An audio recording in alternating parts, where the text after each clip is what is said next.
Welcome back, everybody, to our final deep dive into Nagarjuna's Dharma Collection. It has been a journey It really has been. to explore. Emptiness and dependent origination. Yeah. The nature of reality. I feel like we've only just begun. And we have. But today, we are going to tackle the last set of teachings in the Dharma Collection. Yes. Dharmas 121 through 140. Amazing stuff. Buckle up, everyone, because these final teachings, they're like a roller coaster ride They are. through Buddhist cosmology Ethics. and some really mind-bending questions about existence. Yeah, they really do tie together so much of what we've discussed in the whole series so far. Okay, so we are starting with a whirlwind tour of Buddhist realms. Yep. Dharmas 121 to 129. Right.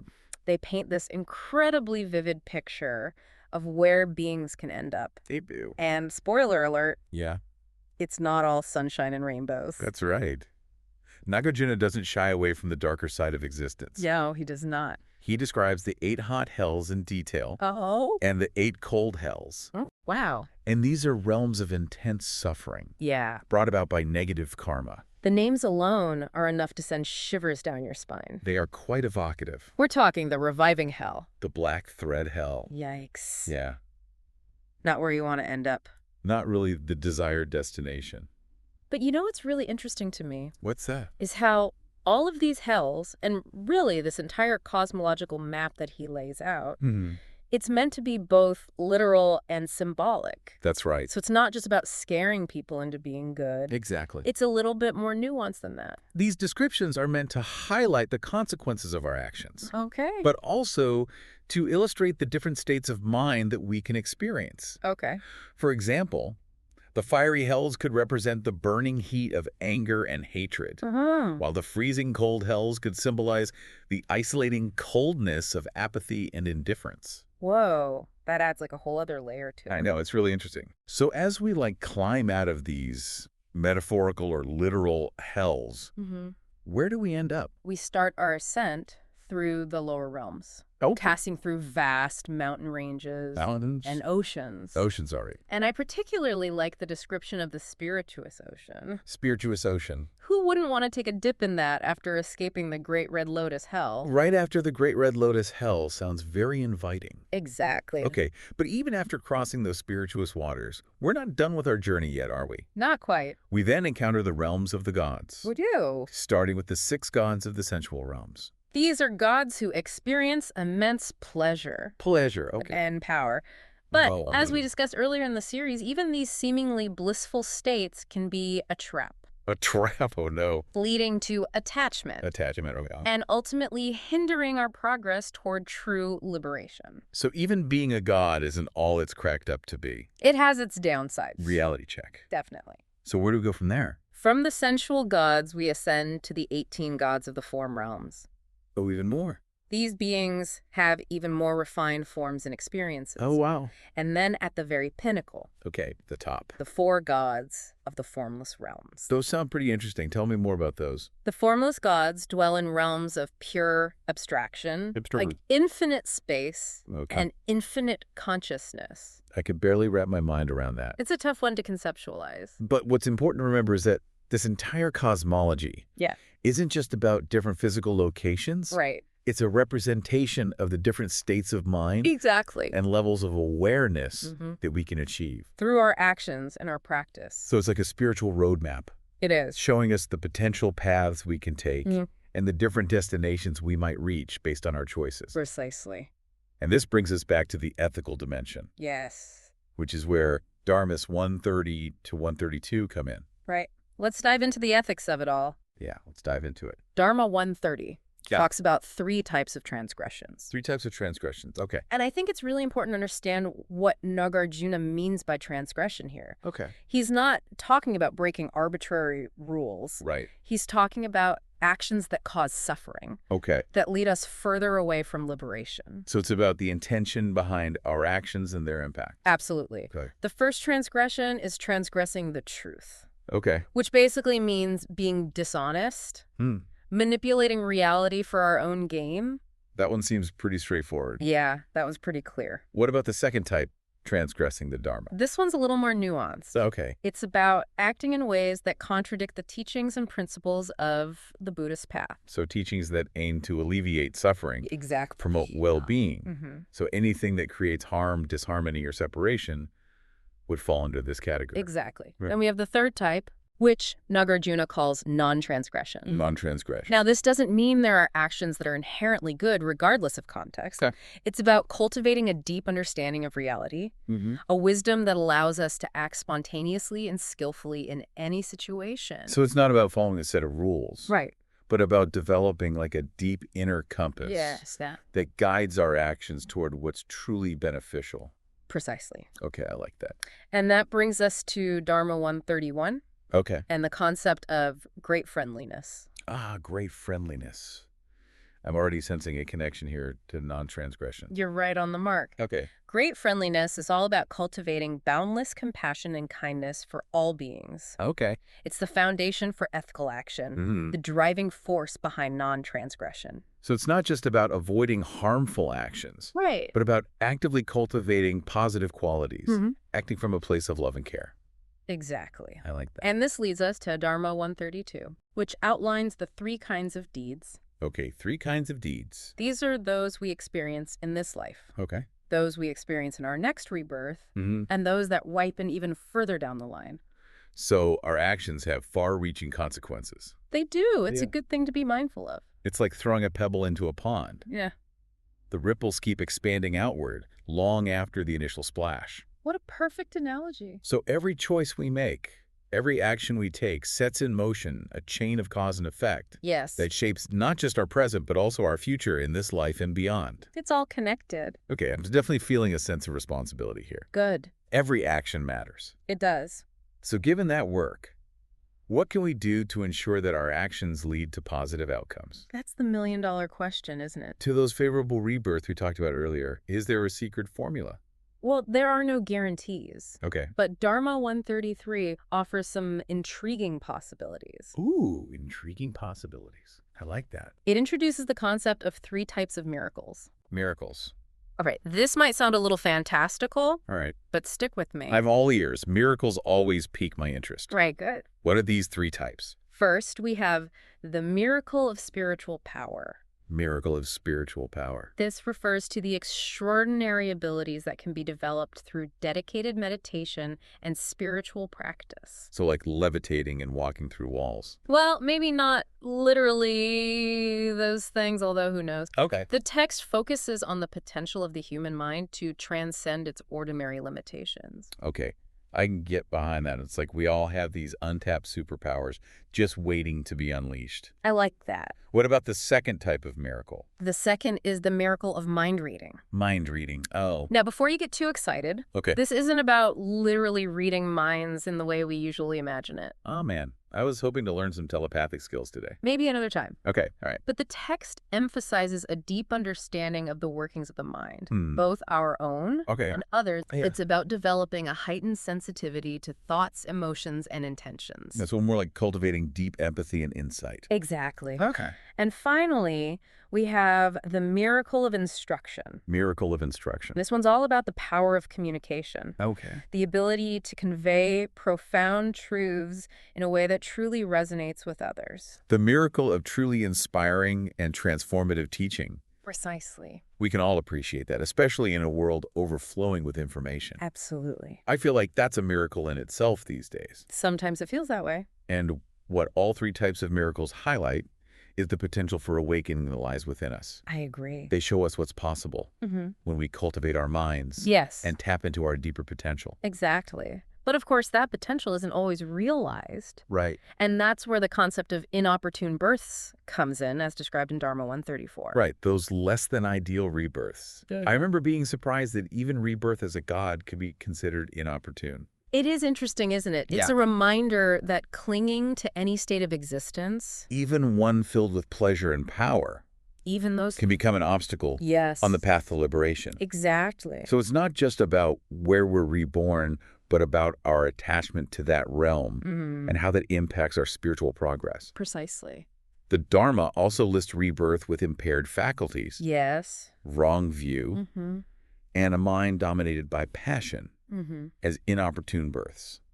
It can make it more challenging to cultivate wisdom and compassion from those starting points. Okay, these inopportune births highlight the importance of making choices that lead to a more favorable rebirth. Yes. One that supports our spiritual growth. Absolutely. And I'm guessing that's where Dharma 135 and the concept of discrimination comes in. You're right on track. But good.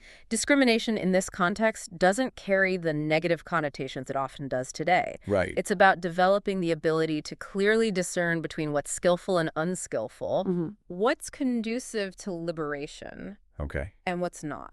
It's like developing that inner wisdom compass we were talking about earlier. Yeah. That ability to see clearly and make wise choices. Exactly. And Nagarjuna outlines 3 types of discrimination. 3 types. Okay. Through recollection, investigation, and innate. So let's break those down. Okay. What's discrimination through recollection?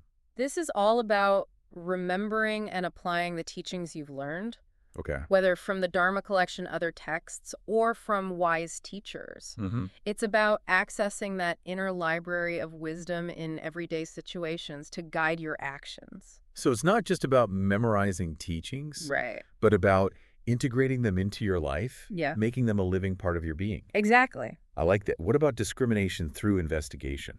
This sounds like it involves a little more mental elbow grease. A little bit more work involved. It is about actively engaging your intellect, Okay. questioning assumptions, and digging deeper to uncover the truth. So it's not just about accepting things at face value, Yeah. but about using your critical thinking skills Yeah. to analyze situations and arrive at a deeper understanding. Precisely. Okay. And then we have innate discrimination. This one's a bit more mysterious. Ooh, serious. It points to a deeper level of wisdom that arises from direct experience and insight. Okay. It's that aha moment when everything clicks into place. Yeah. And you just know without needing to think it through. That intuitive knowing, Exactly. when we quiet the mind, connect with a deeper level of awareness. And all 3 types of discrimination play a crucial role in our spiritual development, Okay. providing us with the tools to navigate the complexities of life. They're like the navigational skills. Yeah. We need to chart our course through this vast cosmological landscape we've been exploring. That's a great way to put it. But even with those navigational skills, the journey can be challenging. We're bound to encounter distractions, obstacles, moments of doubt, It's part of the process. and that's where Dharma 136 and the 4 concentrations come in. The 4 concentrations, very important. In a world full of distractions, Yes. they sound more relevant than ever. They really do. Can you tell us more about them? Of course, the first is called Heroic March, Heroic March. which evokes a sense of determination and courage in facing the challenges of mental training. So it's like a mental boot camp for our attention spans. Exactly. Right. I like that. The second concentration Okay. is Sky Jewel, Sky Jewel. which paints this beautiful picture of a vast, luminous, and unobstructed mind. That one sounds nice and peaceful. A bit more serene. What does cultivating Sky Jewel entail? It's about cultivating a spacious awareness that's free from the clutter of thoughts, emotions, and distractions. Yeah. Imagine the clarity and peace of a vast open sky. That's the quality of mind we're aiming for here. Wow. I could definitely use a little more Sky Jewel in my life. We all could. What about pure light, the 3rd concentration? This one emphasizes the radiant nature of awareness Okay. when it's free from mental defilement. Mental defilement. So our inner light bulb is shining bright. Exactly. Shining bright. I love that. And lastly, We have lion sport. lion sport. Ooh, that one sounds intriguing. What's the lion sport all about? It points to a state of ease and mastery in meditation. Okay. It's about cultivating a mind that's both powerful and flexible, like a lion effortlessly moving through its terrain. Okay. Imagine facing challenges with grace and agility, Okay. responding to whatever arises with a sense of playfulness and confidence. That's the essence of lion sport. So taking all of that mental training and applying it to the game of life. Exactly. Okay, I love that. And these 4 concentrations are incredibly valuable tools for cultivating greater focus, clarity, and resilience. So they're like the mental and emotional muscles we need Yes. to navigate this journey towards liberation. Now we're going to take a sharp turn into even more profound territory, Here we go. exploring the 14 unanswered questions Ooh, yes. in Dharma 137. The unanswered questions. This is where things get really thought-provoking. They certainly do. These questions tackle the very essence of existence, Yeah. exploring topics like the nature of the world, the existence of the Buddha after death, Yeah. the relationship between the soul and the body. And the most fascinating thing about them Yeah. is that Nagarjuna deliberately leaves them unanswered. Wait, really? He poses all these deep existential questions just to leave us hanging. He does. I thought the point was to find the answers. Well, that's what makes these questions so brilliant. Okay. It's not about providing definitive answers, All right. but about prompting deeper reflection and inquiry. Okay. It's an invitation to acknowledge the limits of our understanding and to embrace the mystery that lies at the heart of existence. So he's saying here are some of the biggest questions humanity has grappled with. Now go explore them for yourselves. Yes. And see what emerges. Exactly. I like that. By wrestling with these questions, we open ourselves up to new possibilities, new ways of understanding the world and ourselves. So it's less about finding the right answer and more about the transformative power of the questioning process itself. Precisely. And in a way, these unanswered questions set the stage for the final teachings of the Dharma Collection, They do. which focus on the roots of wholesomeness and unwholesomeness, and the 3 trainings that lead to liberation. It all comes together in the end. Let's move on to Dharmas 138 and 139, Okay. which explore those roots of wholesomeness and unwholesomeness. All right. These seem like pretty essential concepts for navigating the path to liberation. Absolutely essential. Dharma 138 identifies the 3 roots of wholesomeness: Okay, let's hear them. lack of hatred, Okay. lack of greed, and lack of delusion. So essentially cultivating kindness, generosity, and wisdom. Yeah, exactly. Truthful. These are the antidotes They are. to the 3 roots of unwholesomeness: Okay. greed, delusion, and hatred, Classic trio. which are outlined in Dharma 139. Right. It's like this cosmic battle It is. between these opposing forces playing out within each of us. That's a great way to visualize it. Right. And the outcome of that battle depends on the choices we make, Yes. on the qualities we cultivate, and the actions we take. The power is in our hands. So how do these roots actually shape our actions and their karmic consequences? Think of them as the underlying motivations All right. that drive our thoughts, words, and deeds. Okay. When we act from greed, hatred, or delusion, we create negative karma, Negative karma. which leads to suffering and those less than ideal rebirths we talked about earlier. Right. But when we nurture those wholesome roots of kindness, generosity, and wisdom, we set in motion a more positive karmic cycle, Yes. one that leads to greater well-being and spiritual progress. Exact. These roots ultimately lead us to the final teaching of the Dharma Collection, Dharma 140. Okay. And the 3 trainings. Here we go. These trainings offer a roadmap They do. to cultivate those wholesome roots and ultimately achieve liberation. It's the path. Okay. I'm eager to learn more about these 3 trainings, Me too. but we've covered so much ground already. We have. And I want to make sure we have enough time Yeah. to really unpack these final teachings. That's important. How about we pause here for a moment Okay. and then come back to delve into those trainings? Sounds like a great plan. I think everyone could use a moment to let all these incredible teachings sink in. Definitely take a moment to reflect. Welcome back, everyone. It's amazing to think we're already at the final teachings of the Dharma Collection. But as we've seen, even in these last few, Dharmas Nagarjuna packs in a wealth of wisdom. It's true. We've journeyed through Buddhist cosmology, explored the nature of ethical action, encountered mind-boggling miracles, and even grappled with the profound mystery of unanswered questions. And now we're about to dive into the culmination of it all. The 3 training. Yes. The 3 trainings, Dharma 140, presents these trainings in the higher mind, higher virtue, and higher wisdom as the path to liberation. The path. Okay, I'm ready to unpack this. What does training in the higher mind entail? Is this where those 4 concentrations we discussed earlier come into play? Absolutely. The training in the higher mind is all about cultivating mental discipline, focus, and stability. It's about taming that monkey mind. Right. Through practices like meditation. Yeah. Remember those 4 concentrations, heroic march, Yeah. sky jewel, pure light, and lion sport? Yes. Those are all powerful tools for training the mind. Right. So it's about developing that inner strength and resilience to stay present, to resist distractions, and to cultivate a sense of calm and clarity, even amidst the chaos of life. Exactly. And this mental training is essential because it lays the foundation for the other 2 trainings. That makes sense. You can't really cultivate virtue or wisdom if your mind is scattered and undisciplined.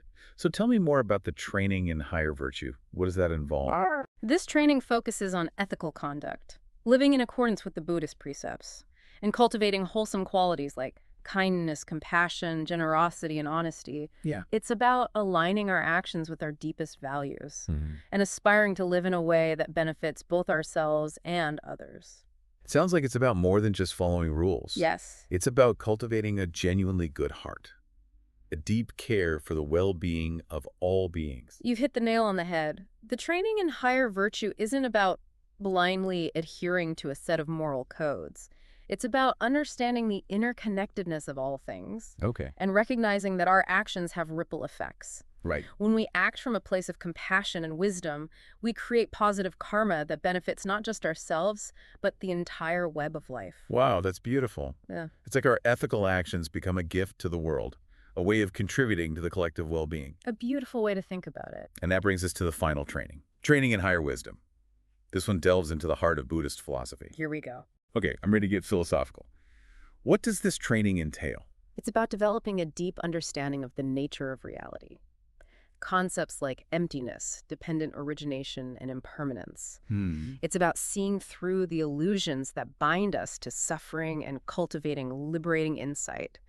So it's about waking up to the true nature of reality, understanding how things really are, and breaking free from limiting beliefs and patterns. Exactly. And this wisdom, this clear seeing, naturally leads to greater compassion and ethical action. We see the interconnectedness of all things, the impermanence of our phenomena, and we begin to act in ways that align with this understanding. So it's like a chain reaction. It is. Mental training leads to ethical conduct, Wow. which then leads to deeper wisdom, and all of it works together to propel us toward liberation. That's a beautiful way to put it. And it's important to remember that these three trainings aren't separate, isolated practices. They're interwoven, supporting and enriching each other. So it's a holistic path, a journey of integrating mind, body, and spirit. Precisely. And what's amazing is that these teachings, these three trainings, are just as relevant today as they were centuries ago when Nagarjuna compiled the Dharma Collection. It's true. I can see how cultivating a calm and focused mind, acting with kindness and compassion, and developing wisdom to see things clearly are essential skills for navigating the complexities of modern life. Absolutely. And I think that's one of the most powerful aspects of Nagarjuna's teachings. Their timeless relevance. They offer practical guidance for anyone seeking greater well-being, meaning, and purpose, regardless of their background or belief. It's like a roadmap.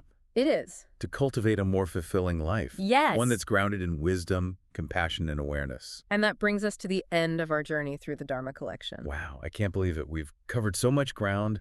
It feels like we've scaled mountains of insight and crossed oceans of wisdom. What a journey. It really has been an incredible exploration, and I hope our listeners have found it as enriching as we have. I hope so too. Welcome back to our final segment. Our final segment in the Dharma Collection. Oh, I would have thought. It's kind of bittersweet.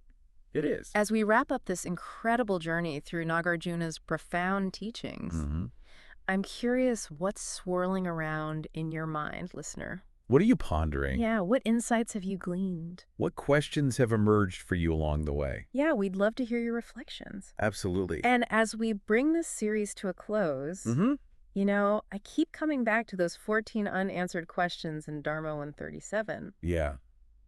It's almost like Nagarjuna's leaving us with a final challenge. A challenge? Yeah, a challenge to keep questioning, Oh, yeah. to keep seeking, even when the answers remain elusive. It's not about finding all the answers, is it?